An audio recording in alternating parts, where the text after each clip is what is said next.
शासन की बहुत सारी क्षतियां की हैं, रासुका जैसा अपराध आपके ऊपर लगा। शासन प्रशासन ने अपना काम किया, जो उसको उचित लगा तो शासन प्रशासन अपना काम किया, और जो हमको लगा कि हमको जनता के बीच में, मैं एक फौजी होने के नाते, जैसे मैं जिस तरह फौज में था और अपने देश के लिए फौज में रह करके काम करता था, उसी तरह मैं जब समाज में आया तो समाज में भी सेम फौजी की भांति सेम वही रूटीन, सेम वही कार्य करने का तरीका, उसमें कोई तब्दील नहीं हुआ।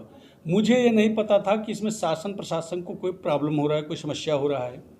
तो हमारे ऊपर तो जो मुकदमे, कई मुकदमे लिखे गए हैं, तो हमको उस मुकदमे के बारे में कुछ पता भी नहीं है। मुझे आज तक नहीं पता चला कि मुकदमा है किस चीज़ का। जी, नैनी में मैं एक्चुअली 2017 में मैं वहाँ पर CDA पेंशन प्रयागराज अभी है, उस समय पर इलाहाबाद बोला जाता था, वहाँ पर हमको अटैचमेंट किया गया था, क्योंकि हमारे पहले जो मैं गोली का शिकार हुआ था, तो कई बार वो प्रॉब्लम करता था। तो मेरे को नौकरी करने का भी विचार ये था कि भाई अब नौकरी काफ़ी हो गई है, 20-21 साल हो गई है, मैं चाहता हूँ कि इसी स्थिति में मैं अपने घर चला जाऊँ और समाज के लिए भी कुछ करूँ। तो मेरा ये पहले से ही एक टारगेट था। तो जब वहाँ पर रहने लगा तो मैं सोचा कि अब यहाँ पर एक बच्चे, हमारे 2 बच्चे हैं, तो उनको पढ़ने के लिए वहाँ पर विद्यालय भी ठीक है और वहाँ पर आवास बनवा करके वहाँ पर रहेंगे। तो 2017 में जब वहाँ पर मैंने ज़मीन खरीदा, तो जिस कॉलोनी में मैंने लिया तो उसको मुर्दा कॉलोनी बोला जाता था और उसका नाम था कमला नगर। वहाँ पर न तो रोड था, न नाली था, न बिजली था, न पानी था, यानी हर एक प्रकार की समस्या थी। मैंने पूरे फौजियों के साथ मीटिंग किया और मैंने बोला कि देखिए, अगर यहाँ पर कुछ विकास करना है तो हमको, आपको सबको बढ़ कर के आगे आना पड़ेगा और उसका हिस्सा लेना पड़ेगा। उस समय पर नौकरी में था, तो जब मैं छुट्टी में आता था तो हर एक छुट्टी में कहीं रोड, कहीं नाली, कहीं बिजली, कहीं पानी का, ये सब काम करने लगा। और आज के डेट में जहाँ पर 10 kVA के 2 ट्रांसफार्मर थे जिस कॉलोनी में, उस कॉलोनी में 25 kVA के 4 ट्रांसफार्मर, 100 kVA के 2 ट्रांसफार्मर और 84 पोल गाड़ करके उसको लोगों ने कमला नगर से नाम बदल के कमांडो नगर रख दिया। यानी कमांडो नगर नाम से वो कॉलोनी फेमस हो गई। अब उसमें हुआ क्या कि जो वहाँ के नेता लोग थे, जो वहाँ के राजनीतिक पार्टियाँ थी, जो वहाँ के लोकल पार्टी थे, तो उनको विरोध होने लगा कि MP का आदमी यहाँ पर आकर के ऐसा कर रहा है, कहीं ऐसा ना हो कि नौकरी छोड़ करके विधायक बने या जो भी उनका ये सब रहा हो। तो वो भी कहीं अगर नाली बनवा रहा हूँ, फसेल किसी का टूट रहा है, जो वहाँ पर चबूतरा टाइप बना के रखते हैं, उसमें मुकदमा मेरे ऊपर। कहीं पोल गड़ रहा है, उनके घर के पास पोल गड़ रहा है, जो माप समीकरण में आता था, जैसा बिजली विभाग कर रहा था, तो मुकदमा मेरे ऊपर। यानी जितने भी मुकदमे नैनी में हैं वो टोटली सिर्फ विकास को लेकर के हैं। बाकी आपराधिक और मेरा व्यक्तिगत मुकदमा, मैं इसको आपके चैनल के माध्यम से बताना चाहता हूं कि व्यक्तिगत मुकदमा मेरा एक भी नहीं है। जी। अच्छा, किसी विशेष दल या किसी विशेष नेता ने आपको चिन्हित करके इस तरह से किया, ऐसा भी है, या पुलिस प्रशासन के वरिष्ठ अधिकारियों ने आपको टारगेट किया हो, क्या आपको समझ में आया? देखिए, ऐसा है कि मैं आरोप किसी पर नहीं लगाता, न तो पुलिस प्रशासन के ऊपर और न ही किसी दल या किसी नेता के ऊपर, परंतु वर्तमान की स्थितियाँ क्या है वो आप सबको पता है, वो हमको मेरे ख्याल से बताने की ज़रूरत नहीं है। देखिए, जेल में तो मैं बताना चाहता हूँ कि अभी जो हमारी सरकार है, जो हमारे प्रधानमंत्री जी हैं, वो अभी बोलते हैं कि डिजिटल इंडिया है, हमारा हिंदुस्तान डिजिटल इंडिया है। डिजिटल इंडिया की बात करते हैं। जेल में जाने के बाद 3 महीने के बाद ही आपका टेलीफोन चालू होगा। तो 3 महीने के बाद टेलीफोन का ज़रूरत कहाँ पड़ता है? मान लीजिए कोई केरला का आकर के यहाँ पर बंद हो गया है, कोई पंजाब का बंद हो गया है, कोई यूपी का बंद हो गया है, तो उसको तो तत्काल व्यवस्था चाहिए टेलीफोन का, चूँकि अगले के परिजन को भी नहीं पता रहता और उस टाइम पर वकील करना होता है। क्या जेल में सभी गुनाहगार लोग ही जाते हैं? मैं आपको बताना चाहता हूँ कि 70% व्यक्ति निर्दोष जेल में बंद है। 70% व्यक्ति। झूठे मामले। पुलिस यदि सही से इन्वेस्टिगेशन करे तो आज जो 2500 कैदी केंद्रीय जेल रीवा में कैद हैं, तो मैं बोलता हूँ 25 व्यक्ति भी नहीं होंगे। सही इन्वेस्टिगेशन उसका होना चाहिए, सही जांच होना चाहिए। मैं अपने ऊपर ही बता रहा हूँ कि अभी 4 मुकदमे तो ऐसे हैं जो मेरे ऊपर रासुका लगने के बाद मुझे पता चला कि ये भी है।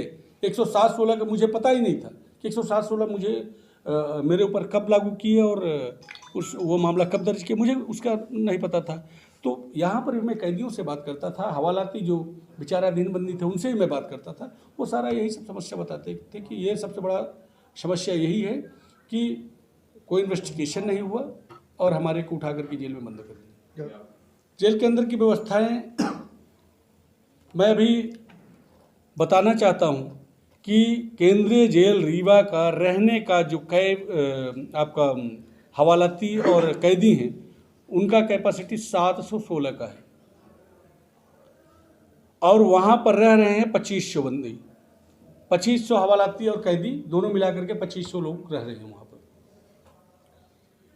तो आप बताइए, मैंने तो सुना था और देखा भी था कि एक बिस्तर में 2 आदमी तो सो सकते हैं, अच्छी बात है, मैं भी देखा था। लेकिन एक बिस्तर में 4 आदमी सोते हैं केंद्रीय जेल रीवा में, मैंने देखा है।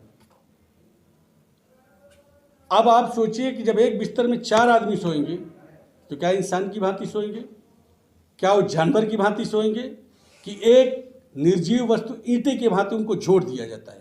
सच्चाई यही है कि उनको ईंटे की तरह ऐसे करके बिल्कुल एकदम लिटाते हैं और यदि उसको रात को कहीं टॉयलेट जाना हुआ तो बेचारा टॉयलेट तक नहीं जा पाता। इसलिए नहीं जा पाता कि जब वो टॉयलेट करके वापस लौटेगा तो उसको जगह लेटने के लिए नहीं मिलेगी। इसमें आप किसकी लापरवाही मानते हैं, यहाँ रीवा जेल की शासन की?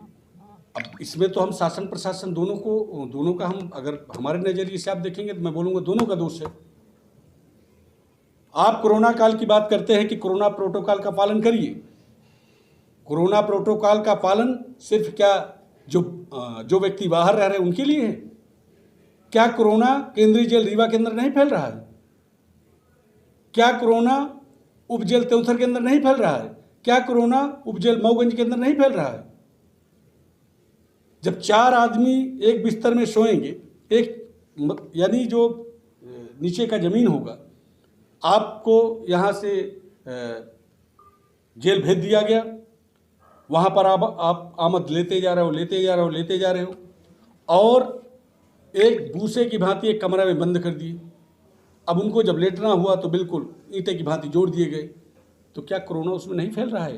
क्या जो सिपाही वहाँ पर, आप बोलते हो कि कोरोना फैल रहा है तो जेल के अंदर फैल रहा है, तो मैं आपसे ये भी पूछना चाहता हूँ कि जो सिपाही ड्यूटी देता है, वो बंदियों के करीब होता है, वो बाहर आता है, तो जेल का कोरोना, जब जेल में कोरोना फैलेगा तो बाहर भी तो फैलेगा। आप कोरोना की बात किए तो कोरोना से एक बंदी की मौत हुई थी मथुरा साकेत की, क्या कोरोना से हुई थी? जो हमारे को जेल में बताया गया, जो वहाँ पर कैदी थे, उन्होंने बताया वहाँ पर विवेक मौर्य है फार्मासिस्ट, वो बोलता था जब यहाँ पर पिटाई करते थे उस टाइम पर जेलर थे रविशंकर प्रसाद जी और संजू नायक, वहाँ पर चक्कर थी। उसका पिटाई कराने के बाद उसको टंकी में डुबो देते थे और डुबो करके फिर निकालते थे, फिर पिटाई कराते थे। और जब ये फार्मासिस्ट था आपका विवेक मौर्य, तो बताते थे कि जब उसको कि आप चेक करिए बीपी क्या है, बोले अभी ये चौवाड़ा कर रहा है, चौवाड़ागिरी कर रहा है, इसको पीटो। फिर पीटते थे और उसकी मृत्यु कारण ये है कि पीटते पीटते ये सब किए। इसके बाद उसका दुर्दशा वो किए कि फैन चालू करके रात को उसको सेल के अंदर डाल दिए। बंदियों जो जेल में बंदी हैं उनका इलाज किसके द्वारा किया जाता है? उसका इलाज करते हैं विवेक, इलाज तो उनका होता ही नहीं। डॉक्टरों द्वारा किया जाता है या बंदियों द्वारा किया जाता है? बंदियों द्वारा। जो बंदी हैं वहाँ पर, जो जिसको सजा पड़ी है, वही बंदी इंजेक्शन लगाएंगे। आए दिन मारपीट का अक्सर जितने कैदी छूटते हैं वहाँ से या फिर हवालाती छूटते हैं, वो बताते हैं कि वहाँ पे ये देखिए, पहले हेलीकॉप्टर तो जरूर बनता है और मैं इसका विरोध करता हूँ। जब अगर जेल आपको कोर्ट ने जेल भेज दिया तो सजा तो है। अब विचाराधीन बंदी है, अब उसका तो विचारण होगा कि कितना सत्य है कितना सत्य है। और आप जो है तो हेलीकॉप्टर बनाते हो, ये तो सच्चाई है, इसमें कोई दो राय नहीं है। पिटाई होती है। रही बात धन गुआही की बात, तो ज़रूरत पड़ने पर सामने आएगा मामला। वहाँ के खान पान की व्यवस्था क्या है? खान पीन का बताएं आप। 3 रोटी, 1 कटोरी चावल, 3 रोटी मिलती है, 1 कटोरी चावल मिलता है, और दाल पानी वाला मिलता है। और सबसे ज़्यादा मैं अपने जीवन काल में अगर सब्जी खाया हूँ तो बैगन का, वो भी सेंट्रल जेल रीवा के अंदर।